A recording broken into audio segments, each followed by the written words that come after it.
Buenas a todos. En el video de hoy vamos a hablar sobre las estrategias de comprensión lectora.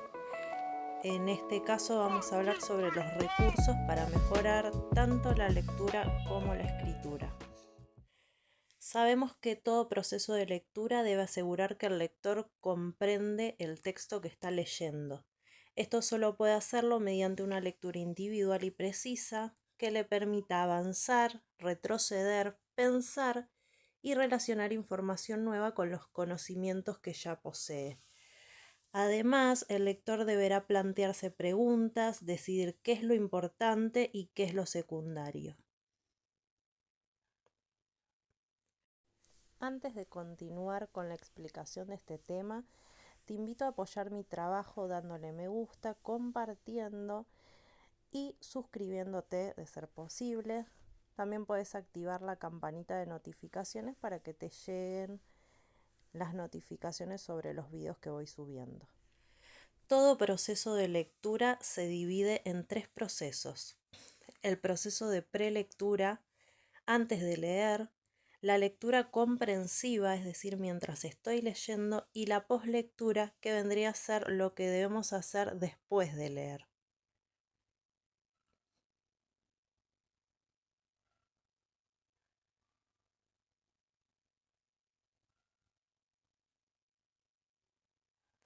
Empecemos con el proceso de prelectura. ¿Qué es lo que debemos hacer antes de leer o qué es lo importante? En primer lugar, la intención, es decir, determinar para qué vamos a leer. En segundo lugar, la temática, es decir, es importante que determinemos lo que sabemos sobre el texto, ya sea sobre su autor, su contenido, entre otras cosas, sobre qué trata.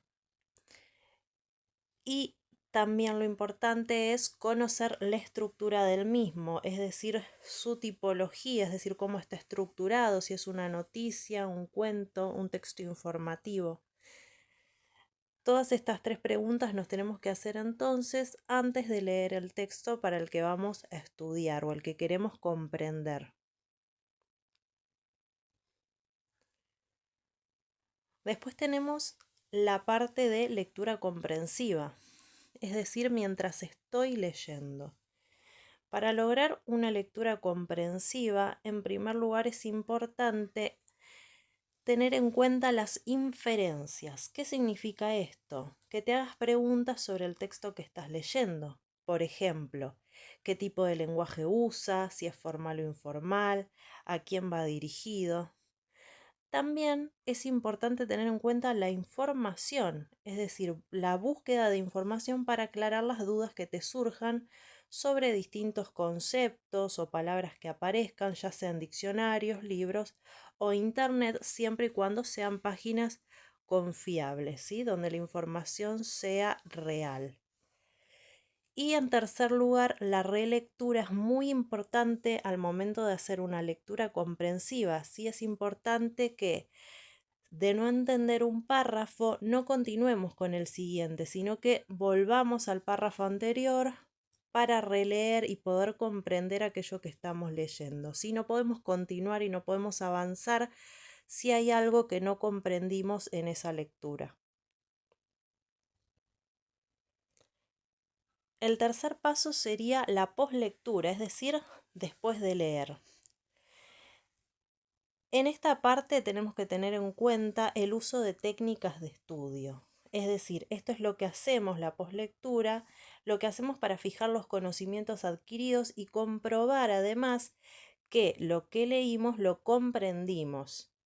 Entonces, para ello es importante utilizar técnicas de estudio, ya sea resúmenes, síntesis, cuadros, esquemas. También el uso de una guía de preguntas sobre lo que leíste, es muy eficiente al momento de comprender lo leído, ¿sí? Poder hacer una guía de preguntas sobre ese texto que leí y poder responderlas. Y en tercer lugar, la oralidad también es fundamental, es decir, poder repasar oralmente y tratar de explicar con tus palabras lo leído.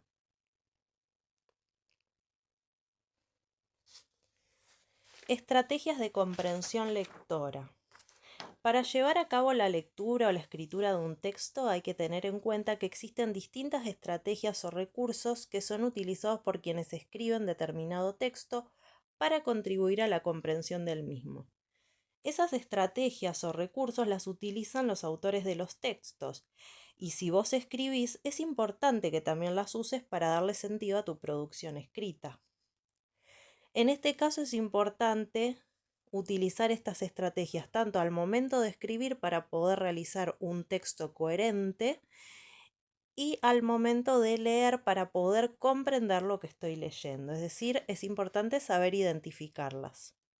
El uso de estos recursos, entonces, como dijimos anteriormente, van a contribuir a la coherencia del texto.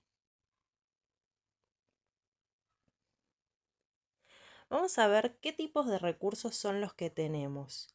Sí, qué tipos de recursos vamos a utilizar en los textos o debemos identificar en los textos para comprenderlo.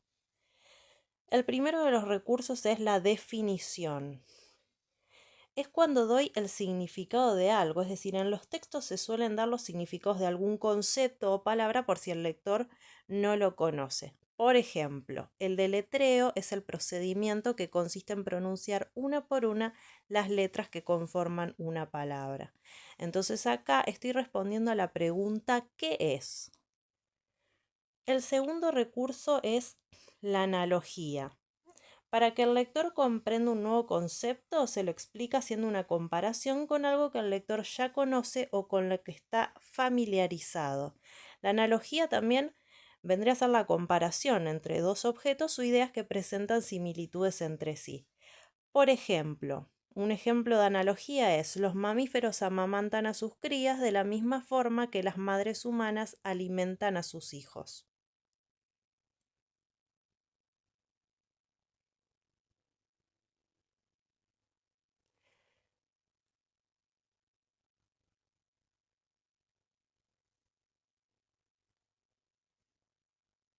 Otro recurso es la descripción. La descripción es cuando explicamos detalladamente cómo es un ser u objeto, brindando sus características, rasgos o atributos. Por ejemplo, cuando describo un animal, la jirafa presenta un cuello largo que puede llegar a medir 2,4 metros y tanto machos como hembras tienen cuernos. Debemos recordar que las descripciones no solo se dan a partir de rasgos físicos, sino también a partir de los rasgos de personalidad de un ser y rasgos sociales.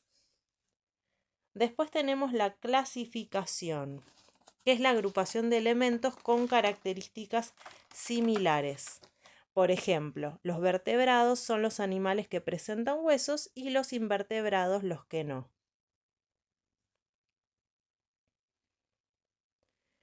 El siguiente recurso es la reformulación.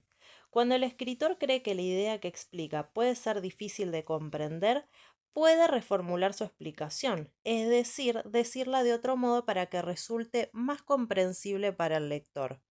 Por ejemplo, las memorias RAM son volátiles, es decir, pierden la información almacenada al cortar la alimentación eléctrica. Después tenemos la cita de autoridad. Es cuando se añade la voz de otra persona o institución en el texto que sea conocedor del tema de ese mismo texto. Pueden ser palabras de otro autor, de algún medio de comunicación, estadísticas o incluso resultados de alguna investigación. Por ejemplo, según la editorial Estrada, los jóvenes prefieren el género de terror a leer un libro. Debemos tener en cuenta que cuando realizamos una cita lo tenemos que hacer entre comillas y mencionando a este autor, ¿sí? Que no somos los que estamos escribiendo, sino que es una persona externa.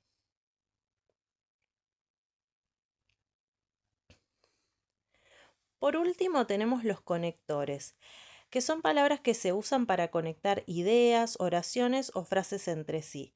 Existen varios tipos de conectores según su función y los mismos contribuyen a lograr la coherencia y cohesión en un texto. Si les interesa un nuevo video acerca del uso de conectores en un texto, los invito a que lo comenten abajo. También pueden poner en comentarios si les gustaría que suba un video sobre algún otro contenido de la materia, ya sea de prácticas del lenguaje o literatura. Los invito también a darle me gusta, compartir para llegar a más suscriptores y activar la campanita de notificaciones para que puedan ver los videos que voy subiendo. También los invito a apoyarme en mis otras redes de Facebook como el Club de los Bibliófilos y mis redes de Instagram @JudithBibliófila. Muchas gracias y espero que les haya gustado el video.